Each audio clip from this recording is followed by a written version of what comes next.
Alright, so today we are going to be doing an install of this MSD two-step rev limiter, which is ultimately going to make it so I can do dig races or, in my case, shoot flames. So the only problem is that I bought this used. You can see here the wires are cut. Now you might be asking, Joe, how are your wires cut if you just bought this? Well, the one thing you're going to realize with this build particularly is I'm buying everything secondhand, used, the cheapest option that I can get, because I'm trying to build the most badass Mustang for the cheapest price. It started by buying the cheapest Mustang like in the world. Not really, but like, you know what I mean? So it started with that.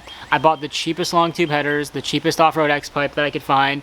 It already had the axle back, and now I really wanted to get this two-step rev limiter because this can make it so I can shoot flames, do races, and all sorts of stuff, but unfortunately, they cut the wires. So now we're gonna have to do a little DIY to get it going again.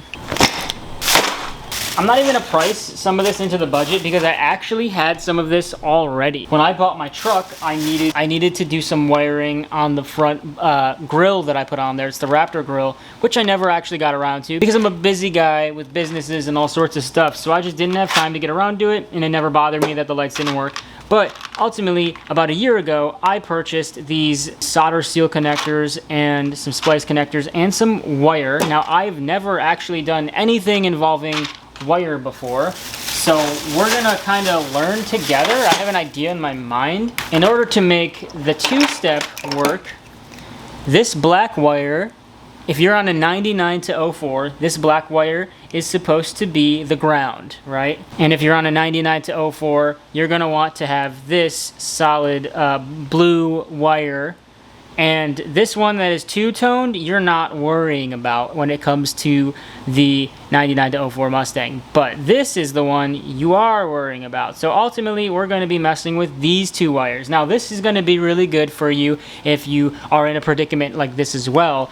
So this is a little bit of an extra on the install. So basically, we're going to be extending and adding a ground to this. This wire and this wire are different sizes. These are 10 gauge and this is 16 gauge. Now I think since this is 10 going to a 16, it'll still carry the current. But if it was a 16 going to a 10, that would be an issue. So this should be fine. I'm gonna do it anyways, and if there's an issue, there's an issue. We'll come across it, but I'm not look, don't take anything I'm saying as what it's supposed to be, because I'm not an electrician. I have no idea. I didn't watch a video. I did a quick Google search and the AI thing said this would be fine. So we're gonna go with it. So we got a little bit of wiring there. So we took some of the wire out, which is exactly what you gotta do. So first we're gonna start with the ground. It's actually a 14 gauge from what it seems to be. So we're gonna pull that off. Cool.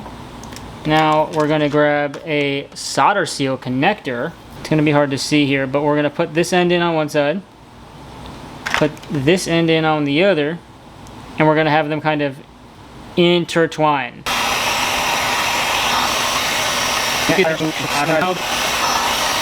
Okay, and just like that, it's done. Just say right about here. So we're gonna snip it right there. We're gonna do the 16 to 14. I feel like this is probably a good size. And as you can see, it's gonna tell you the same thing. You're gonna put this in there, crimp it down, and then you are going to use the heat gun on it. I don't know if you guys can see that. There's a little hole.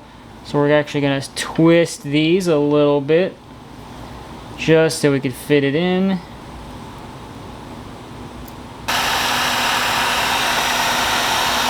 So this should be good.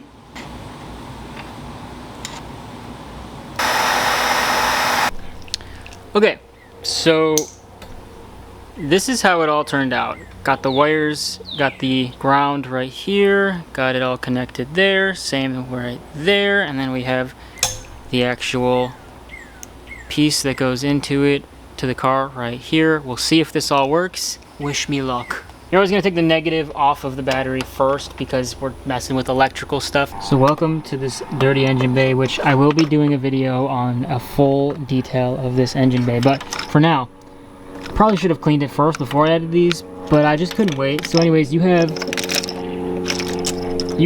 two separate connections. You've got one side and you have another. So I'm gonna just toss that over there for now.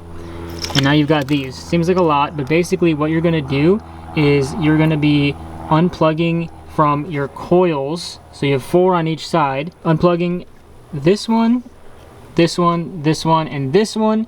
Plugging this end into this, and this other end into these. So I'll show you what I mean.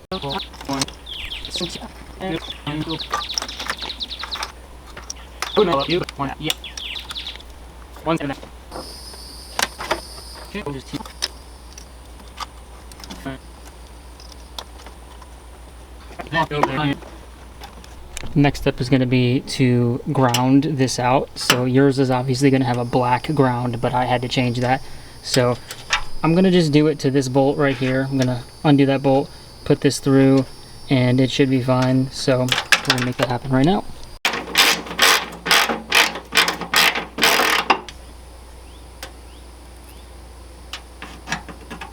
Alright, she is grounded. So in my old Mustang, there was like a firewall you could put the cable through. I don't know if this has one. So for now, we're just going to finesse it just like so. Pulled it right through and it should be fine. So this is what we got going on right now. I need this door to stay open, but it doesn't. So I got an extension cord, wrapped it just like so, CTSV bumper, and then I tied it up just like so, so that way I could actually get in here because there's no space. And I took the battery out and I didn't put the seat back, so put your seat back if you're gonna do this. Okay, so I ended up figuring out what my problem was, and it was ultimately that I was using these connectors to try and splice in, so don't use these. I know I said before to use it, I think. I don't know if I'm gonna edit that out, but don't use these connectors up on the clutch wire. You're gonna wanna go to AutoZone, and they have these Dorman wiretap connectors. This is what you wanna get. This is actually like what comes with the kit, and ultimately, let me set this down.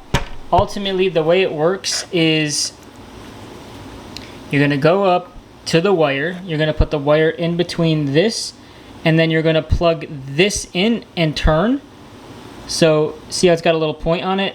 The wire is going to be in there. You're going to then plug this in with the wire, turn all the way, and that will splice into the wire, and you could actually like not mess the wire up. And then on this end, you're going to take the wire, you're going to take off some of the outer coating to have the wires underneath, and then you're going to put that into here, just like so, and then you're going to have this spliced up onto the other wire, and you're going to spin this on just like so, and it'll be spliced in. So let's go and show it to you guys. Okay, so just to explain one more time what I did, I've got the 2-step, I have the harness going here, and I'm connecting them into the coils, which I've already showed in the previous step, all the way around on that side. And then to get it to work, you have to have the gray and the red attached, and the black and this like dirty tan color, and that's how that works. You then have the thousands and the hundreds right there that you can then manipulate to have your RPM at. You would then go to a ground right here, and then you can fish it. I actually learned that there is a firewall that you could pop through.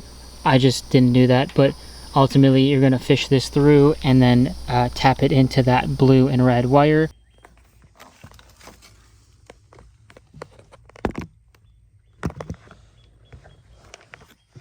Alright, as you guys can see, I have it spliced into the blue and red wire. I have the old connector on there because I could not get it off, but it doesn't make an issue. But as you guys can see, I have it on there, and it's spliced in there, and it works.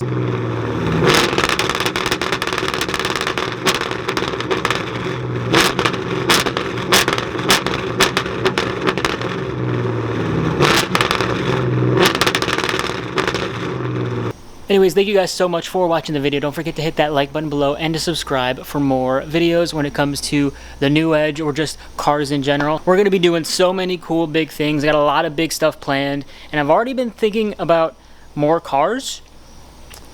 I don't know. I'm going to find the cheapest V10 that I could find, and yeah, we're going to do something with that. So stay tuned, and I will see you guys in the next one. Peace out.